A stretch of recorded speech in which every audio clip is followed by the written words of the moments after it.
सादर नमस्कार बंधुओं। आज हिंदी चौपाल में मैं भाषा पर आपसे कुछ बात करने के लिए आया हूँ। भाषा को लेकर के हमारे मन में तमाम तरह के प्रश्न होते हैं और कई बार भाषा के प्रश्न हमें हमारी समझ को विकसित नहीं होने देते। इसमें जो पहला प्रश्न है कि क्या भाषा के बिना कोई समूह समाज रह सकता है?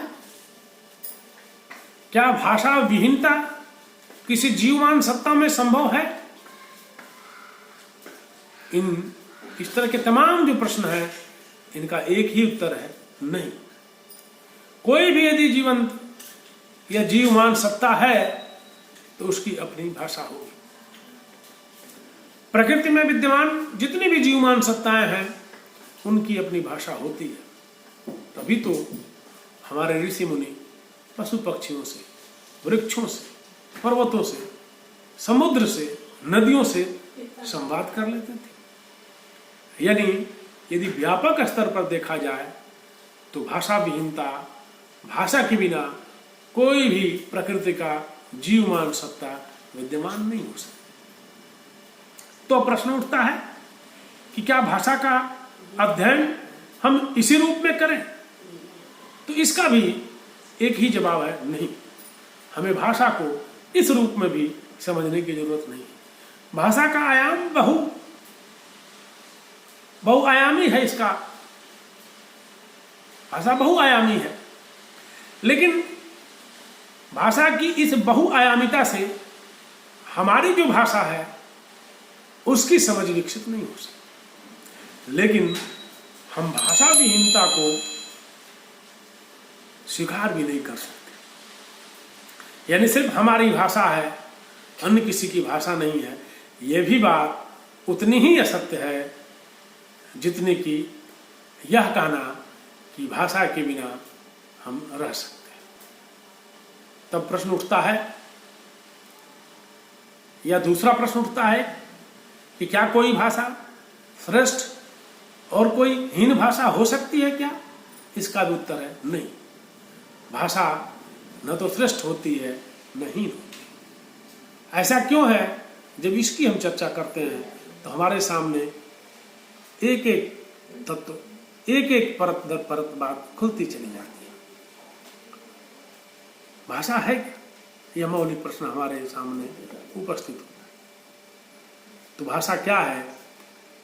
इसकी क्या कोई परिभाषा हो सकती है, या सिर्फ लक्षणों से काम चलाया जा सकता है, या इसको हम अपने जीवन से भी समझ सकते हैं? यह देखने की जरूरत है। तो भाषा क्या है, इसको अगर जानना है तो सबसे पहले हमें अपने जीवन से इसको समझना कि भाषा का व्यवहार हम कब करते हैं। क्या सोए हुए व्यक्ति को आपने भाषा का व्यवहार करते हुए देखा है?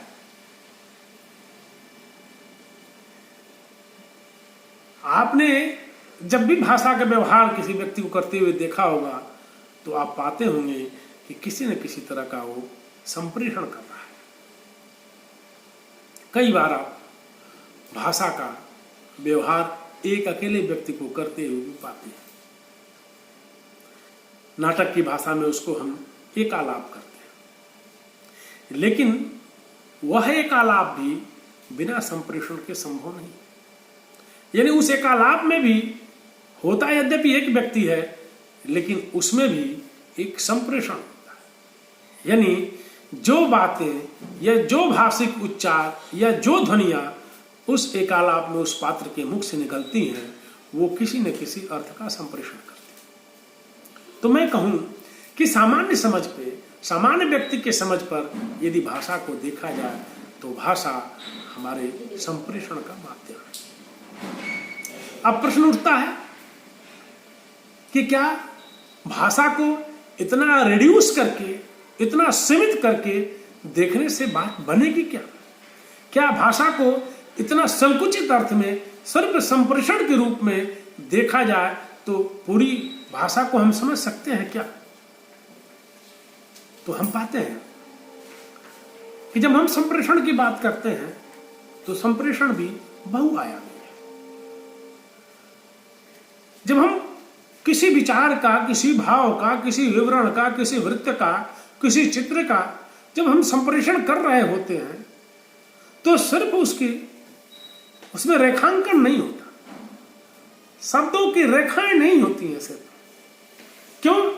क्योंकि भाषा में जो शब्द प्रयोग किए जाते हैं उन शब्दों के अपने सांस्कृतिक अधिष्ठान भी होते हैं, और जब शब्दों के सांस्कृतिक अधिष्ठान है तो फिर भाषा भी सांस्कृतिक अधिष्ठान को लेकर के चलेगी। इसलिए जब मैं कहता हूं कि भाषा को हमको सामान्य अर्थ में एकदम आम आदमी के शब्दों में या आम आदमी की भाषा में कहें तो हमें कह सकते हैं कि भाषा संप्रेषण का माध्यम है।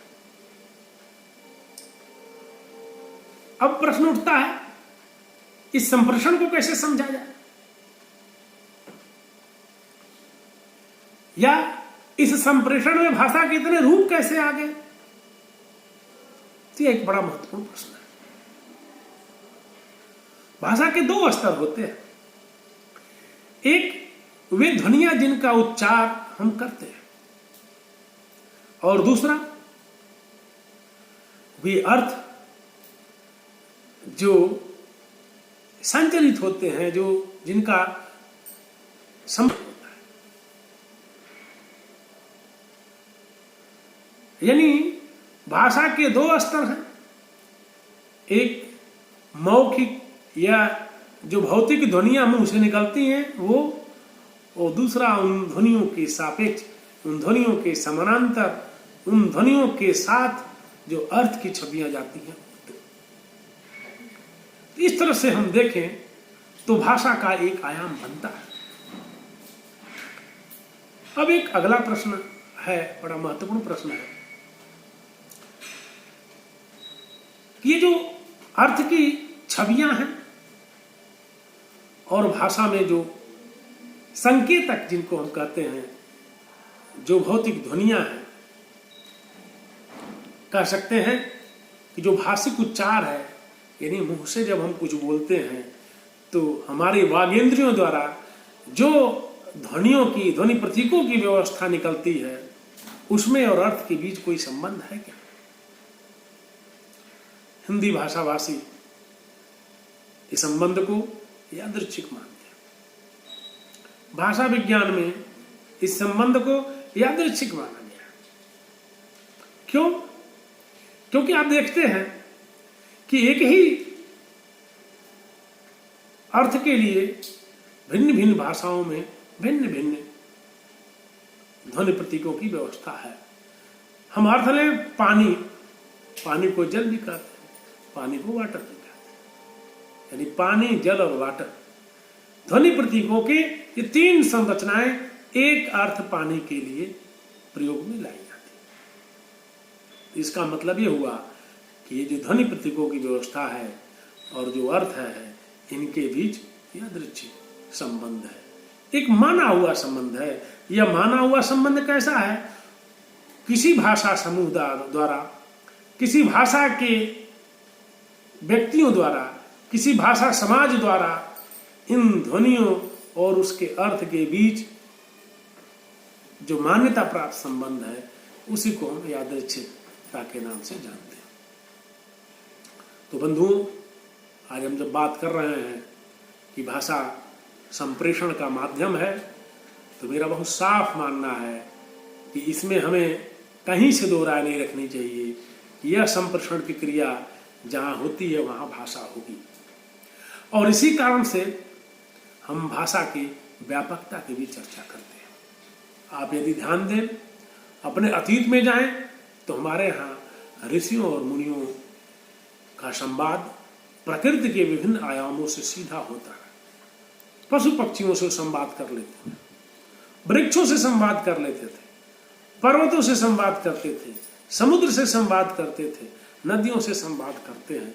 यानी ये संप्रेषण का काम होता रहा है, और इसलिए व्यापक स्तर पर यदि हम लें तो इस पूरे सृष्टि में जो भी जीवमान सत्ता है उनकी एक अपनी भाषा होती है।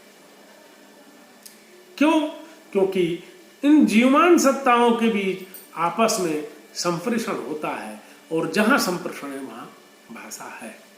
लेकिन जिस भाषा की चर्चा हम मनुष्य करते हैं, उस भाषा में और इस व्यापक भाषा में जो सभी जीवमान सत्ताओं के बीच संप्रेषण में पाई जाती है, थोड़ा अंतर है।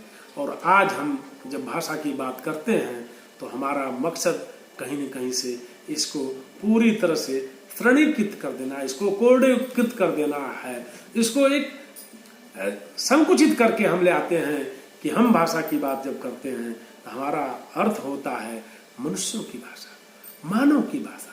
इसलिए भाषा को जब परिभाषित करते हैं तो हम लोग कहते हैं कि मानव वागेंद्रियों द्वारा निकली हुई ध्वनियों, मानव की जो वाग इंद्रियां हैं, यानी जिन इंद्रियों से मनुष्य ध्वनियों का उच्चारण करता है, ध्वनियों को निकालता है, ध्वनियों का उत्पादन करता है, वो वागेंद्रियां जिन ध्वनियों को निकालती हैं, उन ध्वनि प्रतीकों की जो व्यवस्था होती है, उस व्यवस्था के माध्यम से हम विचार, भाव, चित्र,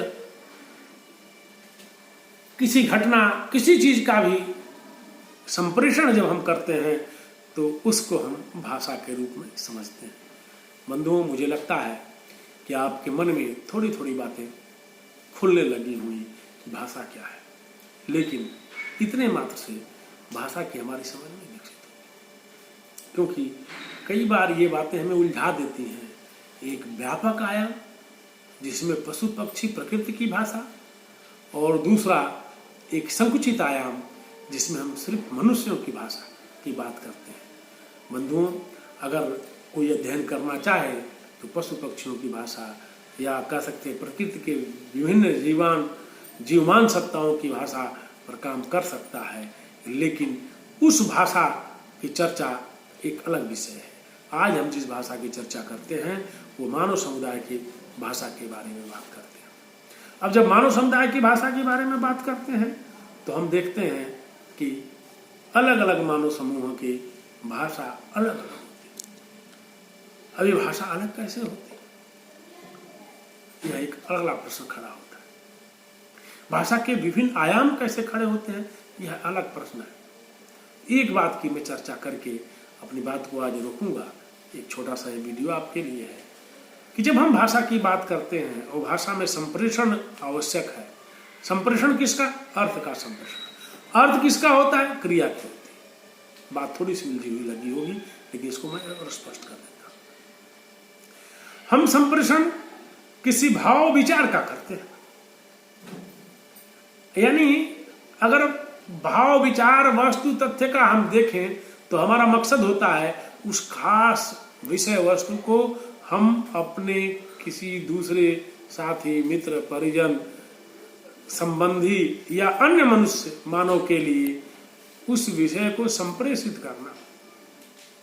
वो एक खास क्रिया होती है। मन के जो भाव खड़े होते हैं वो भी एक क्रिया होती है। एक विचार खड़ा होता है वो भी एक क्रिया होती है। तो इस तरह से हम देखें तो भाषा में किसी न किसी अर्थ, जिसको मैं क्रिया के रूप में समझने की कोशिश करता हूँ, और अर्थ कैसे क्रिया है इसकी बात में मैं करूँगा। तो आज मैं बस इस बात को यही समेटता हूँ कि हम अर्थ का संप्रेषण करते हैं, और अर्थ के इस संप्रेषण में हमारे समक्ष दो बड़ी चुनौती खड़ी होती है। ये दो चुनौतियां हैं, जिसमें पहला है देश और दूसरा है काल। देश यानी स्थान, स्थानिकता, काल यानी समय।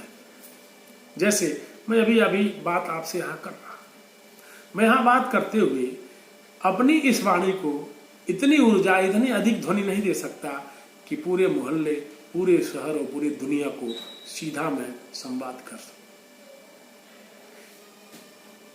इसी तरह से ये देश का, यानी हम अभी बात कर रहे हैं तो एक इसकी सीमा है, जितनी दूर तक ध्वनि जाएगी उतनी दूर तक मेरी आवाज सीधे लोग सुन पाएंगे, और नहीं तो फिर या तो रिकॉर्डिंग के माध्यम से या फिर लेखन के माध्यम से हम इस स्थान या देश की सीमा का अतिक्रमण करते हैं। यानी देश की सीमा की चुनौती को स्वीकार करने के लिए लिपियों का आविष्कार हुआ। इससे लिखित भाषा अस्तित्व में आती है। दूसरा जो काल है, समय, मैं अभी आपसे चर्चा कर रहा हूं। अभी जिन विषयों की मैं चर्चा कर रहा हूं, इन विषयों की चर्चा अभी 1 घंटे बाद नहीं होगी। उसके लिए आपको या तो रिकॉर्डिंग सुनना होगा या इसको कहीं ना कहीं लिपिबद्ध करना पड़ेगा। यानी बिना लिपिबद्ध किए हुए अभी जो बात कर रहा हूं उसको आधे एक घंटे बाद नहीं कर सकता। यानी काल की जो चुनौती है, जो समय की चुनौती है, उसको स्वीकार करते हुए भाषा ने अपनी लिपिबद्धता को स्वीकार किया। यानी भाषा के जो दो स्वरूप हैं, एक भाषिक उच्चार जिसके माध्यम से हम भौतिक ध्वनियों को सीधे सुनते हैं, जिसकी देश और काल की सीमाएं होती हैं, और दूसरा इसका लिखित रूप या लिपिबद्ध रूप जो कि देश और काल दोनों की चुनौतियों को स्वीकार करता है और ऐसे आबद्ध करता है इस भाषा को जिससे ये भाषा यहाँ से दूर यानी देश की सीमाओं का अतिक्रमण कर सके और आज नहीं कल यानी काल की सीमाओं का भी अतिक्रमण करके इस संप्रेषण को, इस विचार के भाव के संप्रेषण को कायम रख सके। तो इस तरह से भाषा के दो स्तर खड़े होते हैं, एक भाषिक उच्चार का जिसको मौखिक या भौतिक इकाई कहते हैं, और दूसरा लिपिबद्ध भाषा का जिसकी एक मानसिक सत्ता होती है, जो एक भाषाभाषी समूह के सभी लोग जिस सत्ता से परिचित होते हैं, जिसके लिए भाषा में कोड शब्द का इस्तेमाल किया गया है। बंधुओं, आज इतनी ही बात मैंने रखी भाषा के समझने के लिए। फिर अगले वीडियो में मैं आपसे भाषा के कुछ और पहलुओं की चर्चा करूंगा। अभी मैं जो चर्चा कर रहा हूँ आपसे वो कहीं न कहीं से भाषा को लेकर तमाम तरह के जो पूर्वाग्रह हैं उनको लेकर के चर्चा कर रहा हूँ, और इसलिए हर बार आपसे वीडियो में भाषा के किसी न किसी एक ग्रंथि को खोलने की कोशिश करूँगा। बस इसी के साथ मैं अपनी बात को विराम दे रहा हूँ। आप सबको धन्यवाद। अधिक से अधिक इसको लाइक कीजिए, सब्सक्राइब कीजिए, जिससे ये विचार अधिक से अधिक लोगों तक पहुँचे। धन्यवाद, नमस्कार।